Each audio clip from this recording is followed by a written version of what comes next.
Hello learners, welcome to Manifested Publishers e-learning portal. My name is Celestine Wandabusi. In our today's session, we are looking at a revision of Management Accounting April 2022. I just urge you to follow closely. Make sure you have your calculator with you so that we move together. Welcome. So I'm beginning with question number 1, part A. The question reads, cost accounting uses information provided by financial accounting together with other details of internal operations of an organization. With the reference to the above statement, describe 3 similarities between cost accounting and financial accounting. So we want to look at what are the similarities between cost accounting and management accounting. Number 1, we have periodicity of reporting. 2, accuracy is maintained in both systems.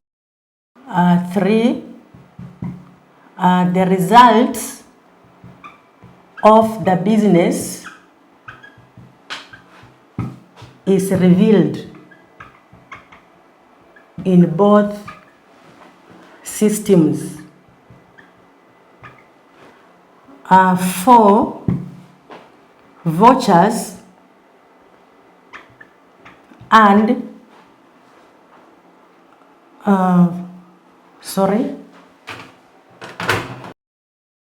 we have vouchers and invoices forms the basis for recording of transactions, for recording business transactions. Number 5, we have fundamental principles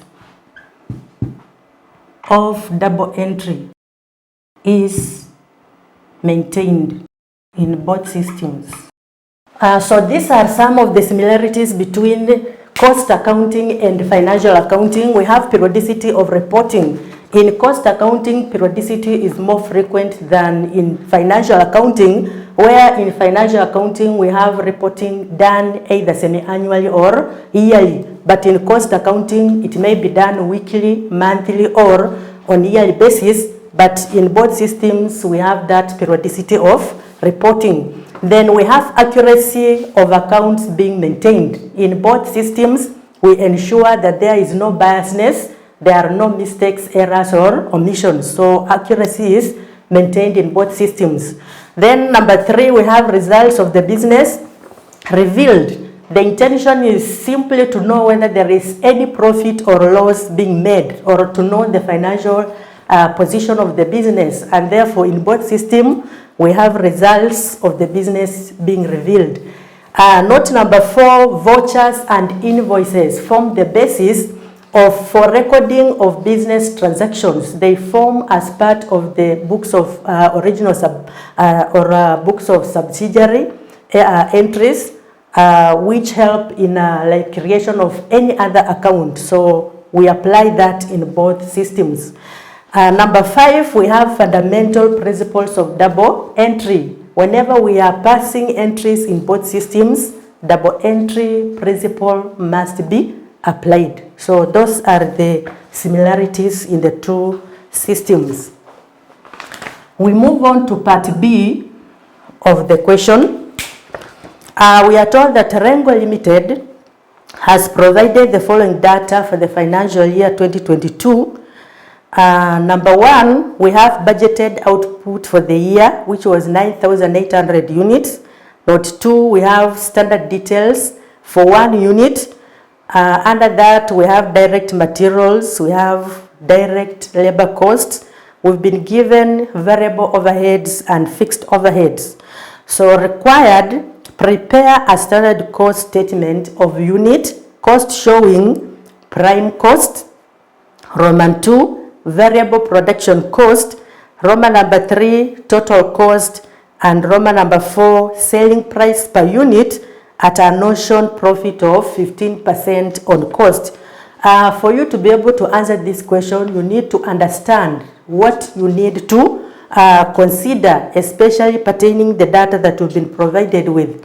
The question requires you to compute the total cost, but in that total cost, you need to show the subtitles.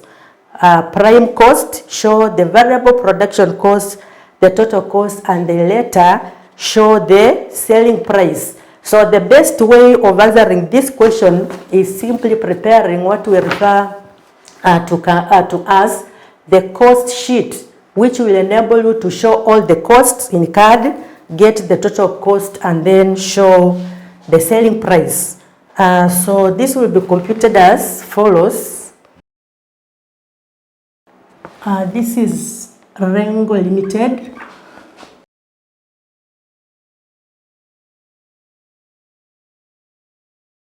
Note number 2, we are told that standard details for 1 unit direct materials is 4 square meters at 530. So to know the amount for that particular, for the raw materials, we are simply taking that quantity and then you multiply by the price. So we'll have 40 meters times the price, which is 250, which gives us 10,000. Then we have direct labor.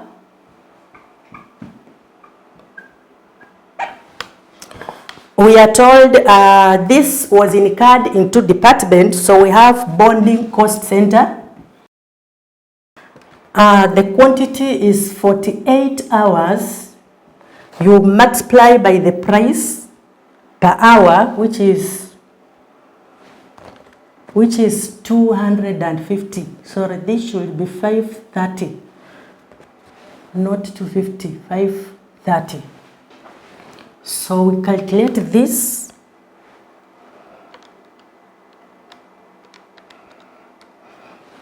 This should be 21,200.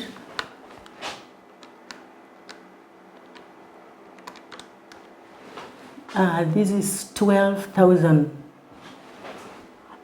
Still under direct labor, we also had another department which is finishing cost center. The hours used were 30 hours and the price per hour is 190. So you simply multiply 30 hours times 190. Which will give us 5,700. So add this.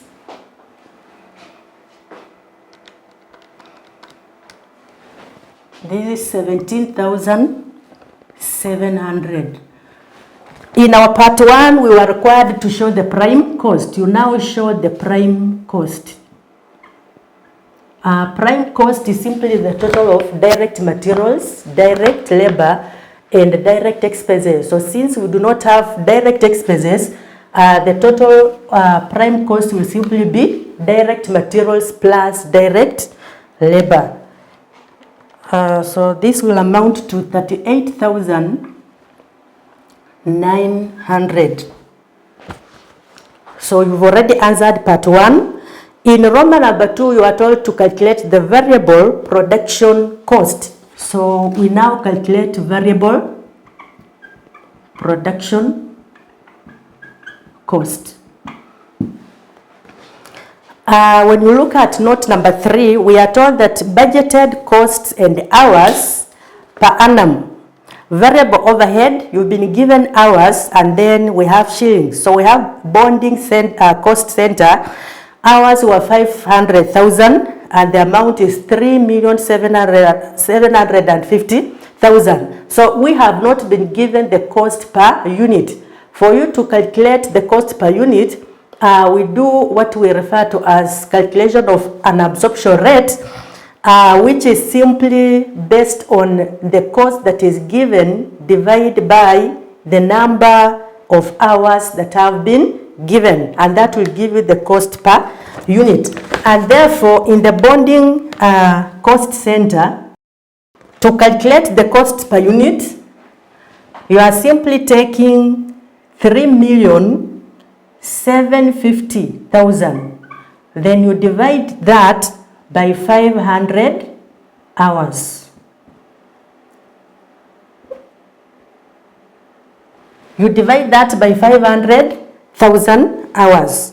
And then we were told that it is related to direct labor. So the direct labor hours that were incurred in the bonding cost center were 48 hours. So once you get the cost per unit, you now multiply by the number of hours that were incurred in that particular department. And this will give us the cost per unit for that center. So when you calculate,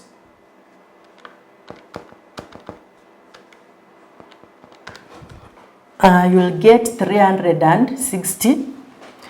You do the same for finishing cost center.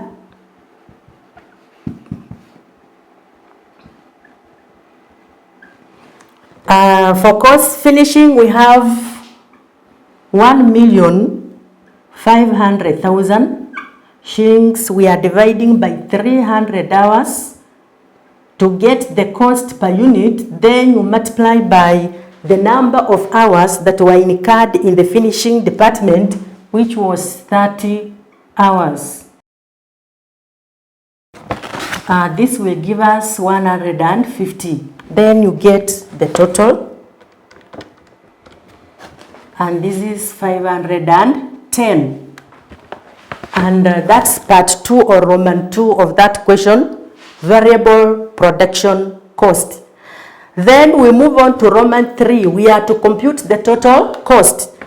Still on that note number 3, we were given fixed overheads. So we are to calculate the fixed overheads.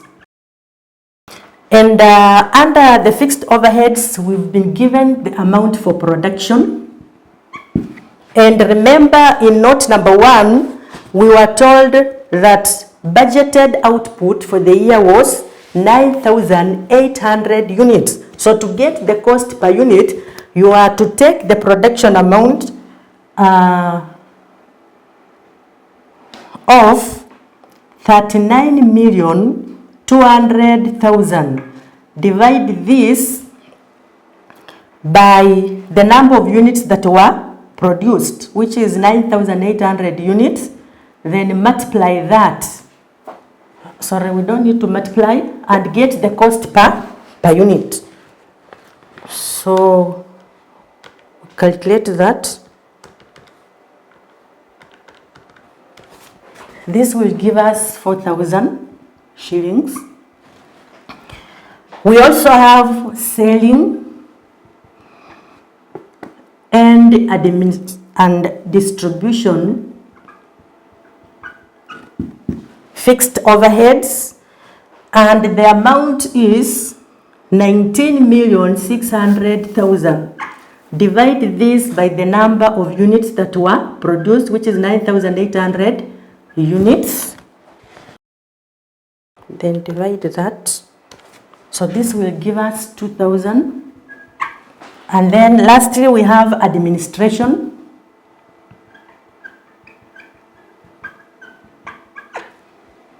Administration overheads, the amount is 9,800,000. Divided by the units of output to get the cost per unit.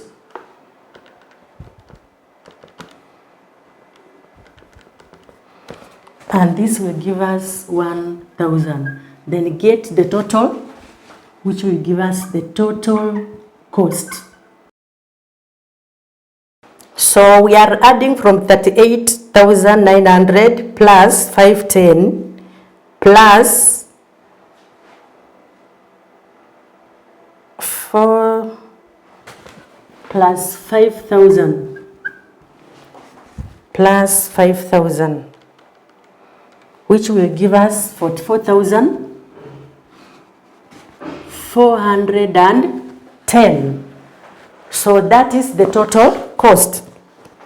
In Roman number 4, the question requires us to calculate the selling price per unit at a notion profit of 15% of cost. 15% of cost. So we already have the total cost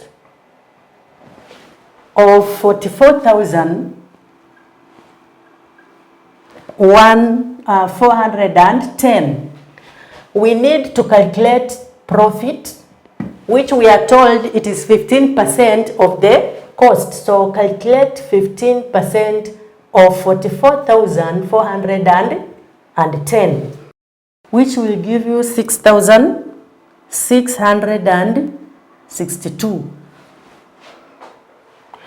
And then from there we now get the selling price, which is now the total of the cost plus the profit. And this will give us 51,071.5. This will be the selling price. So that's how you want to answer part B of question number 1. We proceed on to Roman number, to part C of the same question. We are told that Jumbo Limited manufactures bracelets for export trade.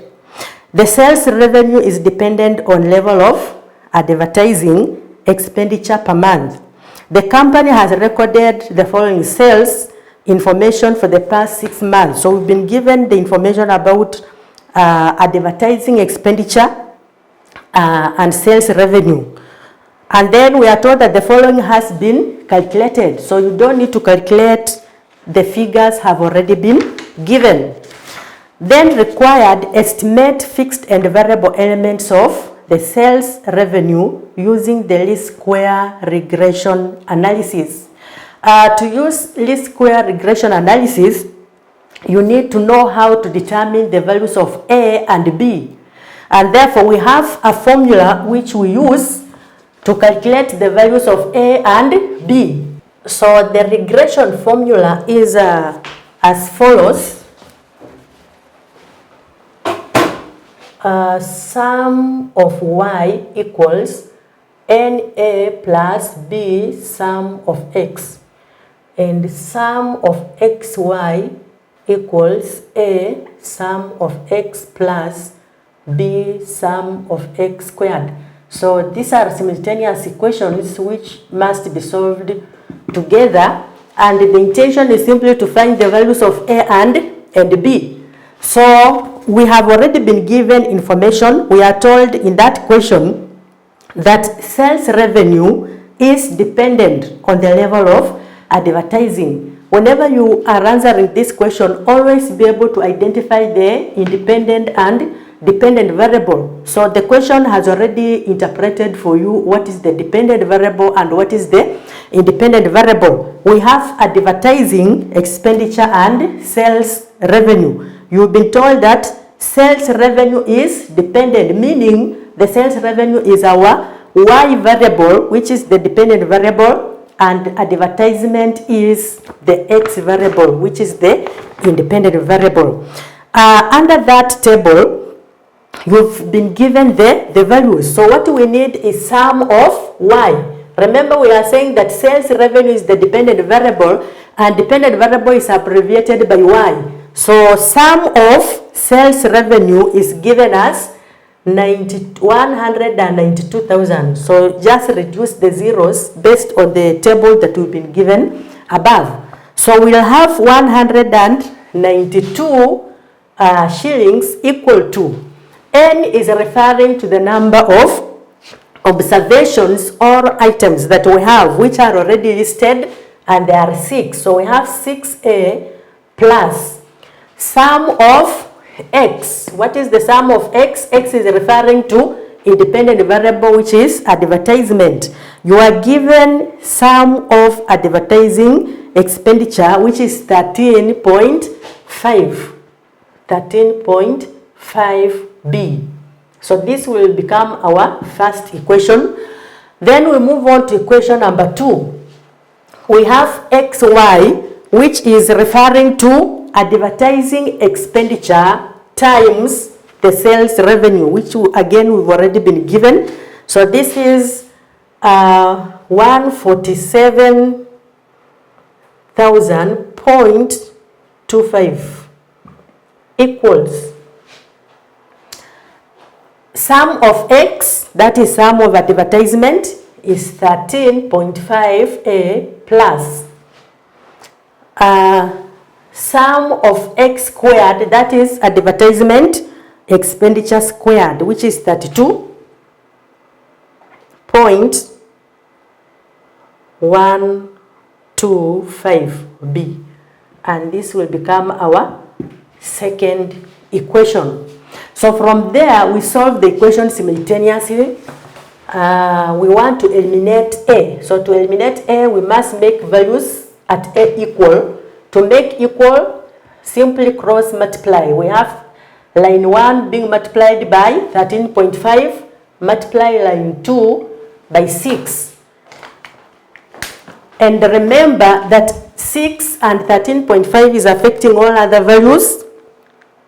So you multiply 192 times 13.5, which will give us 2,592. These are shillings, equals 6 multiplied by 13.5. This is 81A plus 13.5 squared. This is 182.25B. Do the same for the second line. We are multiplying all the figures by 6. So 147.25 times 6. This is 883.5, which will equal to 13.5 times 6 will give us 81A plus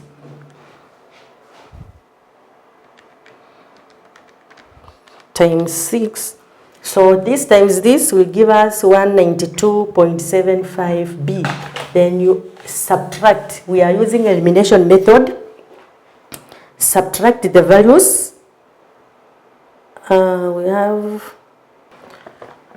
So we are using elimination method.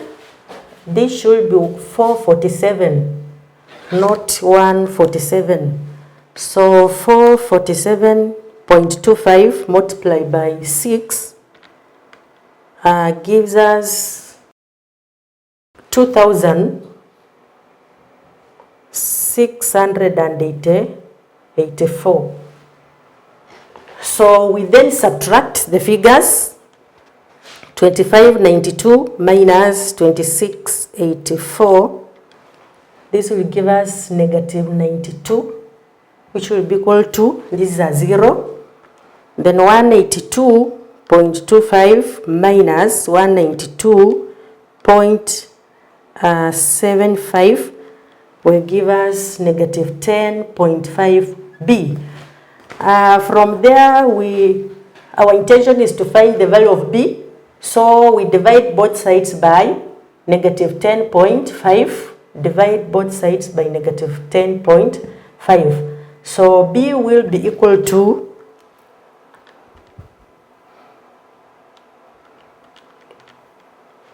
it will be equal to 8.76. 8.76. So once we find the value of B, we now use that to calculate the value of A. So regression analysis equation is in the form of y equals A plus bx. And so for us to find this A, we are to use the first equation because it has smaller figures. So we'll have 192 equals 6A plus 13.5. We already have the value of B. Replace that with 8.76. Then you solve it. So we have 192 minus 118.25 equals 6A. So 73.74 equals 6A. Then we divide both sides by 6. Therefore, A will be equal to 12.29. And that is the value of A. So the question simply required us to find the value of fixed and variable elements of the sales revenue. So what are the fixed? In this equation, y equals a plus bx, a is referring to the constant, which is the fixed cost, and b is the variable cost. So we've already calculated the value of a and the value of b. So b is the variable cost and a is the b is the variable cost per unit and a is the fixed cost. And that is what was required in that question. Thank you and bye-bye.